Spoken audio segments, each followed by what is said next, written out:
esteja tudo bem com vocês. A tradição de contar histórias foi um hábito no decorrer da história humana. No início, elas eram transmitidas apenas oralmente, vocês se lembram disso. E só há aproximadamente 4.000 anos é que o homem começou a registrar por escrito todas as suas histórias, lendas, o seu cotidiano. De repente, surge o primeiro texto de ficção científica. É isso mesmo, meus amigos.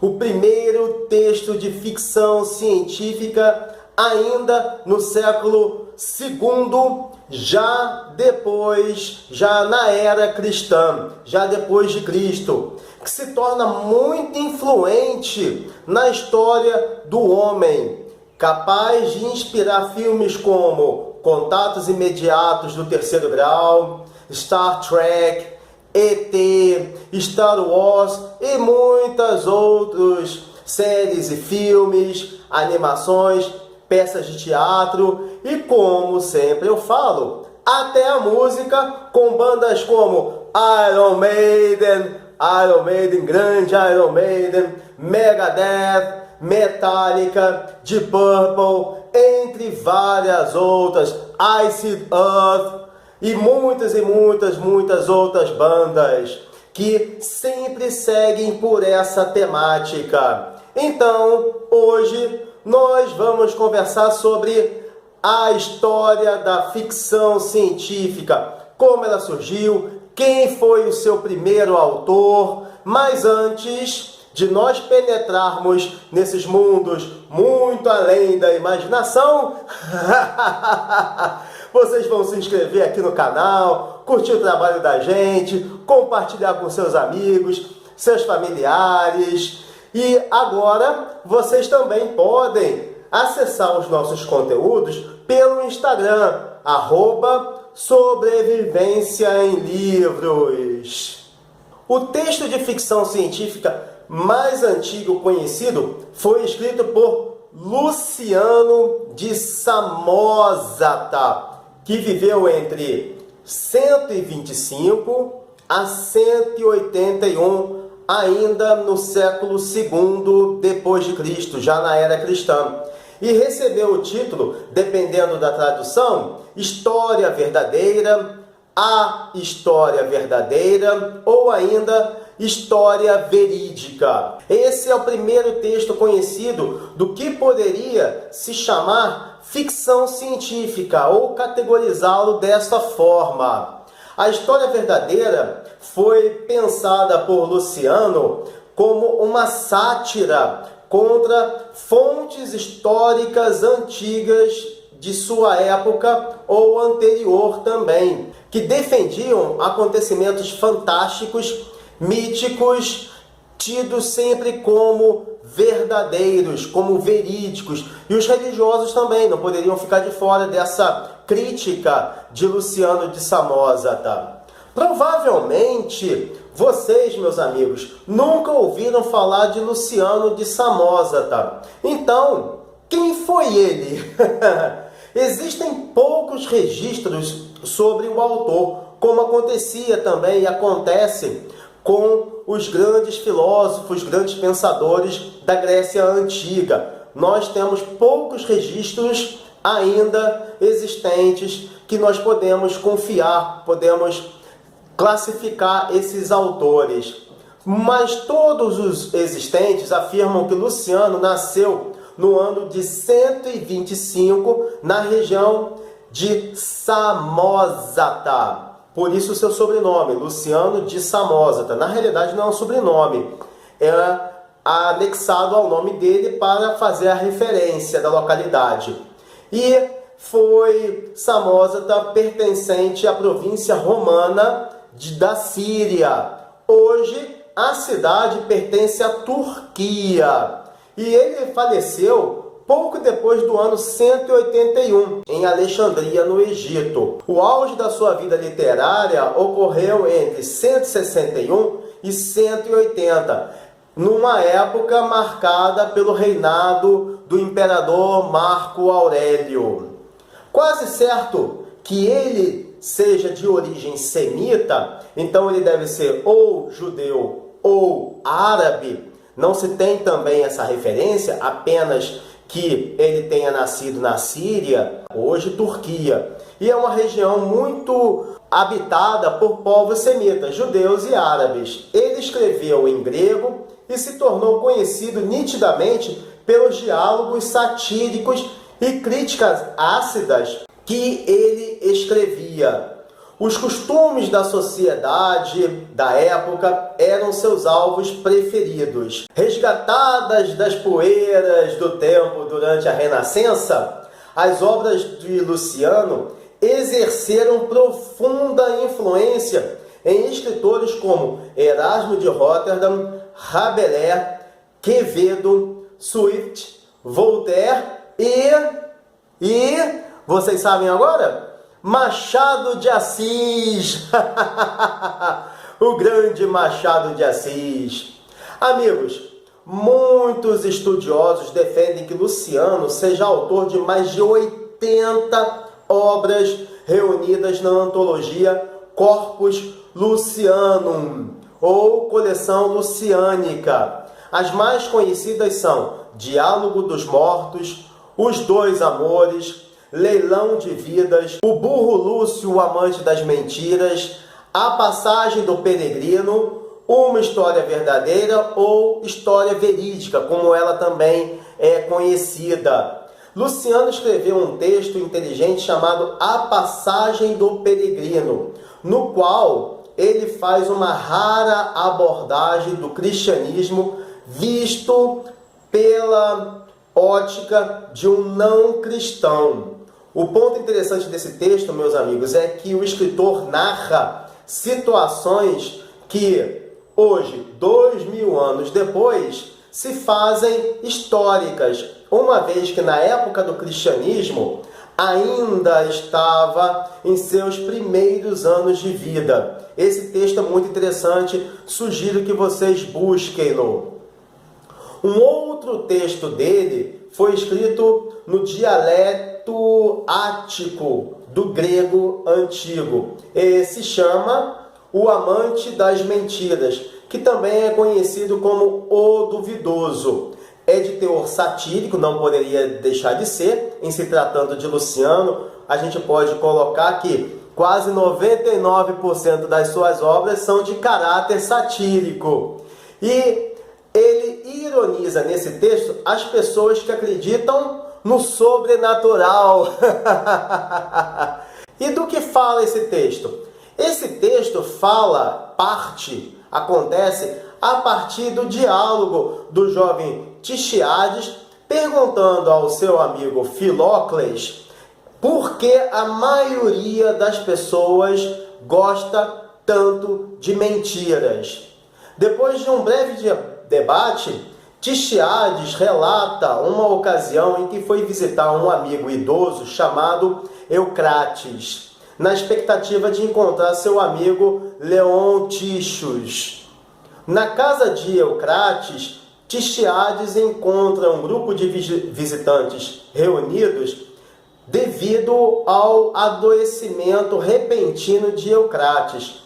Quando o jovem comenta que os remédios populares que os visitantes estão a recomendar para Eucrates tomar não funcionarão, todos começam a rir do jovem. Eles então tentam convencer Tixiades a acreditar na sabedoria popular ou em superstições. Para isso, contam-lhe várias histórias verdadeiras que vão se tornando cada vez mais ridículas à medida que a conversa avança. É um texto muito interessante, muito engraçado, meus amigos. Uma outra curiosidade: entre os capítulos desse livro está a versão mais antiga conhecida da história de O Aprendiz de Feiticeiro. Vocês conhecem esse texto? O Aprendiz de Feiticeiro? Em 1797, vejam bem, estava esse texto na obra de Luciano. Somente em 1797, podemos falar 1600 anos depois, ficou famosa, esse texto ficou muito famoso, pelas penas de Johann Wolfgang von Goethe, o grande escritor alemão, em seu poema de mesmo nome, O Aprendiz de Feiticeiro. Ainda não se lembraram? Ainda não se recordaram? Mas então, acredito que essa dica aqui vocês vão fazer aquele clique mágico. Em 1940, quase 150 anos depois, os estúdios Disney lançaram uma versão em desenho chamado Fantasia, com Mickey Mouse no papel de aprendiz de feiticeiro. Se recordaram agora? Em linhas gerais, trata-se da história de um aprendiz de mago que decide fazer encantamentos enquanto o mestre estava ausente. O aprendiz encanta uma vassoura para carregar baldes de água por ele. No início, tudo vai tranquilo, tudo vai muito bem. Porém, não demora para que o aprendiz, o rapaz, perca o controle da situação, meus amigos. A vassoura não para de trazer baldes de água até inundar a casa inteira. O aprendiz, desesperado por não saber o que fazer e como realizar um contra-feitiço, decide matar a vassoura a machadadas. Só que partes da vassoura ganham vida. Aí o que acontece? Continuam com a missão de trazer mais e mais baldes de água. Com isso, a situação só se resolve quando o mestre mago, retorna e, enfurecido, desencanta a vassoura, que retorna imediatamente à despensa. Se recordaram agora? Amigos, eu falei sobre esses dois textos de Luciano de Samosata, para vocês conhecerem um pouco da sua obra. Agora, o texto que desejamos investigar já apresenta o humor de Luciano logo no título, A História Verdadeira. Trata-se de uma paródia à epopeia e à mitologia de sua época, que narram jornadas e as origens dos heróis e deuses como se fossem verdadeiras, como se eles tivessem existido, como se tudo tivesse ocorrido verdadeiramente. Por isso o título, ao contrário dos textos escritos por autores consagrados como Homero. E vejam só, meus amigos, a ironia e a imaginação de Luciano eram tão profundas que ele destaca a presença de extraterrestres. Isso mesmo, meus amigos, extraterrestres no lugar de deuses. Vejam só a imaginação dele. Que mente, que mente. E vocês se lembram do clássico Eram os Deuses Astronautas? Escritos em 1968 pelo suíço Erich von Däniken. Então, eram os deuses astronautas? Quem sabe, né? Essa é uma característica das mais originais no livro de Luciano.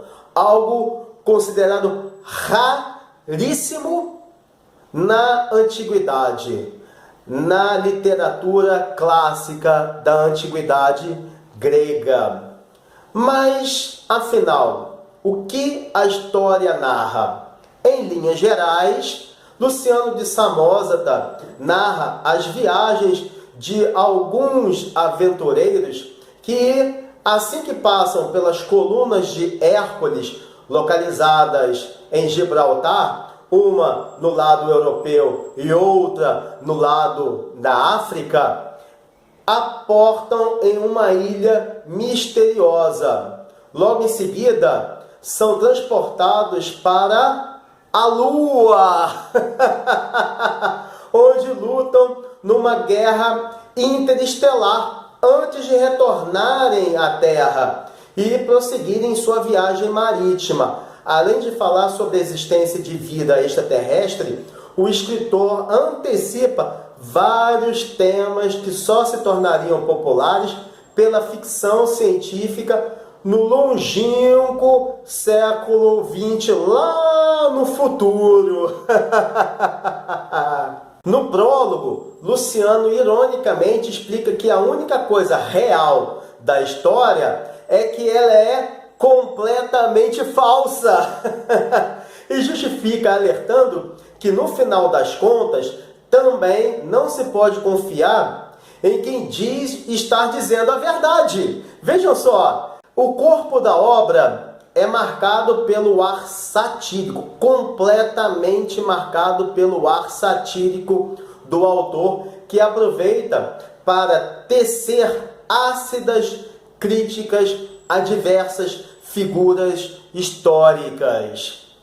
Em um tom pseudo-autobiográfico, o livro tem 2 tomos. O livro 1 começa com a descrição de uma viagem imaginária do autor com mais 50 amigos, que, estimulados pela vontade de conhecer novos lugares, assim como Odisseu, cruzam as colunas de Hércules. De repente, estoura uma tempestade e os ventos derivam o barco durante 79 dias. Ao fim da tempestade, eles aportam em uma ilha desconhecida. O grupo, então, inicia a exploração do lugar. A uma certa altura, descobrem uma coluna de bronze com uma inscrição em grego, afirmando que Hércules e Dionísio estiveram ali e encontraram pegadas de gigantes. Mais um pouco adiante, eles encontram um rio de vinho. Vejam só, meus amigos. Então, obviamente, já que é vinho, eles decidem nadar e pescar. De repente, avistam um grupo de seres estranhos. Os machos estão vivos dos quadris para baixo e as fêmeas estão vivas dos quadris para cima. Quanta imaginação, né, meus amigos? Mas vamos seguir em frente. Quando o grupo sai da ilha, é abordado por um tufão que os leva 540 quilômetros acima. Após 8 dias de voo, cai em um terreno brilhante e esférico, iluminado por uma grande luz. Vocês sabem que lugar é esse? A Lua, meus amigos. Então, os amigos são capturados pelos hipogrifos. De acordo com a mitologia grega, os hipogrifos são o fruto do cruzamento entre um grifo e uma égua comum. Diferente dos grifos, são descritos como criaturas com cabeça de águia, patas com garras, asas cobertas com penas e corpo de cavalo. Então, os amigos são levados à presença do rei Selenita. Abrindo parênteses aqui, Selenita é o adjetivo referente àquilo que é originário da Lua. O rei da Lua. O rei Selenita é o rei da Lua. É um adjetivo exclusivo para Lua. É um sinônimo da palavra lunar. E o rei da Lua se chama Endimião, que estava em guerra contra o rei do Sol, que se chama Faetonte, pela colonização de Vênus. Vejam só que conflito estava o rei da Lua contra o rei do Sol pela colonização de Vênus. Nessa verdadeira guerra das estrelas, nessa verdadeira Star Wars, batalham estranhos guerreiros. Cogumelos são escudos, aspargos lanças. Para cavalgar, ao invés de cavalos, utilizam seres chamados Psilotoxoti, que são enormes pulgas do tamanho de 12 elefantes. Resultado da guerra: os vencedores são os guerreiros do Sol. Luciano e seus amigos, que lutavam ao lado dos selenitas são feitos prisioneiros e levados ao sol. Depois de ficarem presos por um tempinho curto, são soltos e decidem voltar à terra. Porém, antes, Endimião tenta convencê-los a ficar, concedendo-lhes honrarias. Mas, antes de continuar a narração dessa viagem, Luciano descreve detalhadamente todas as coisas que lhe ocorreram enquanto estava na Lua. A aparência e os costumes dos habitantes da Lua e a ausência de mulheres. Isso mesmo, de acordo com Luciano, não havia mulheres na Lua. Na volta, eles são engolidos por uma baleia de 270 quilômetros de comprimento. Dentro da baleia, existe uma ilha habitada por uma tribo muito hostil. Cerca de 1 ano e 9 meses se passam e, de repente, a baleia abre a boca e eles escapam. Logo depois, os amigos estavam em meio de uma outra batalha, só que dessa vez contra gigantes que usavam ilhas em vez de navios. O livro número 2, o tomo 2, narra o momento em que o navio de Luciano foge até ancorar numa ilha repleta de queijos, situada no arquipélago Ilhas Afortunadas, cujo governante era um cretense chamado Radamento. Naquela ilha, os amigos encontram Homero, Ulisses, Sócrates, Pitágoras e demais personagens históricas ou mitológicas com as quais começam a conversar, começam a entrar em contato, debater verdadeiras ideias interessantes filosóficas.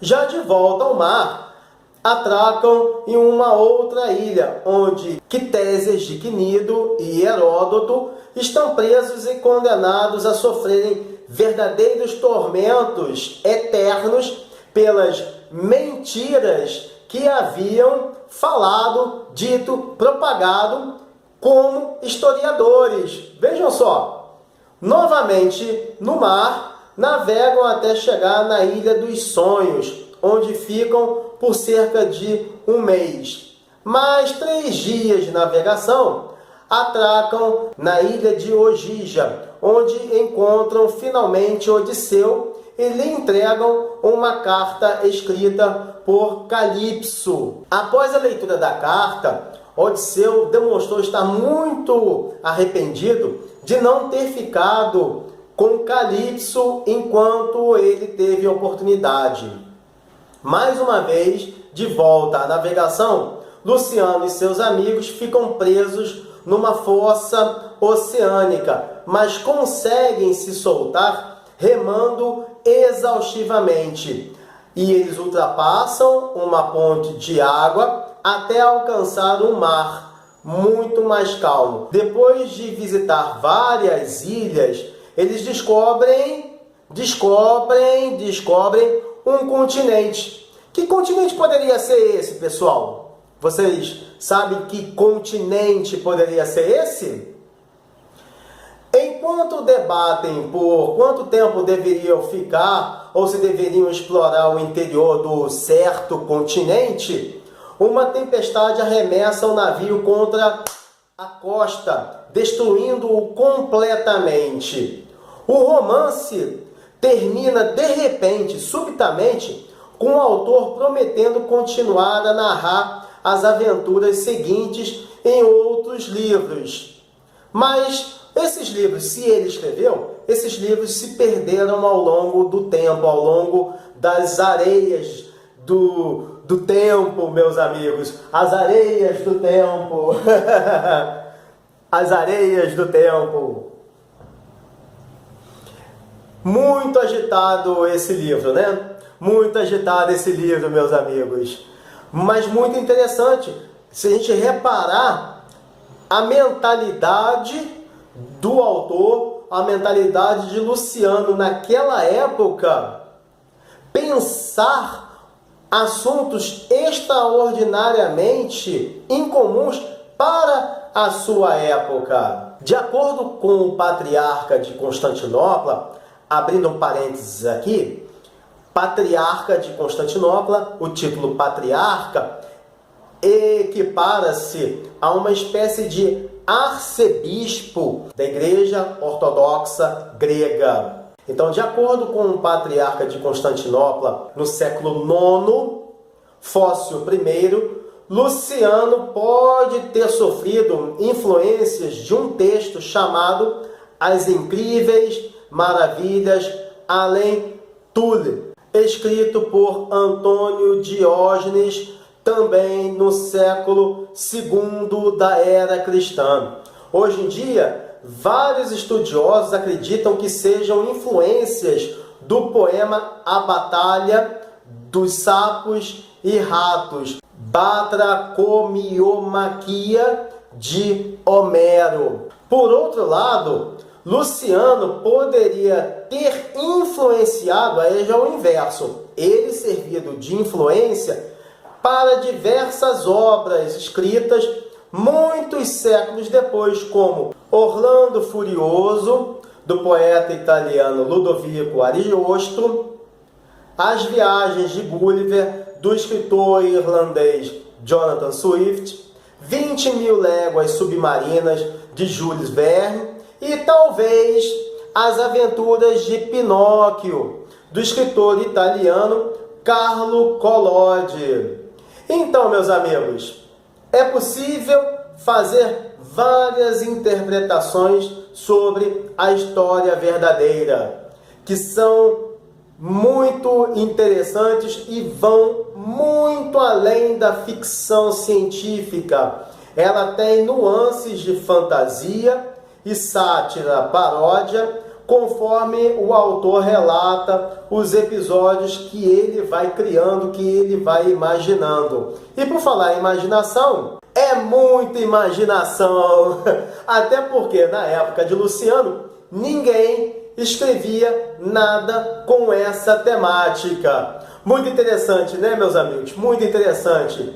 Escreva seus comentários aqui sobre o que acharam dos textos de Luciano de Samosata, os pouquinho aqui que a gente conversou hoje. Mas é isso, meus amigos.